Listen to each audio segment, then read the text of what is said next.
Doctor तारण सिंह लिखते आ कि गृहस्थी तीन क गल्लां चेते रख के तुरे। पहली गल तो चेते रख के तुरे भी सब सुख नहीं ते सब अच्छा नहीं रहना।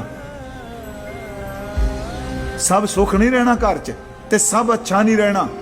अपमान भी हो सकता, कोई भी घटना च वापर सकती है, उहदे लई पह तैयारी करके रखन दोवें च।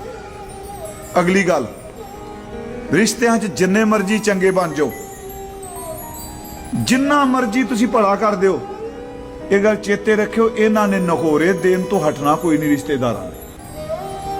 उन्हां कही जाना साडा की कीता। उंज गुरबाणी तत्त कह गई है भी सब रिश्ते जिहड़े ने ये पैसे दे ने।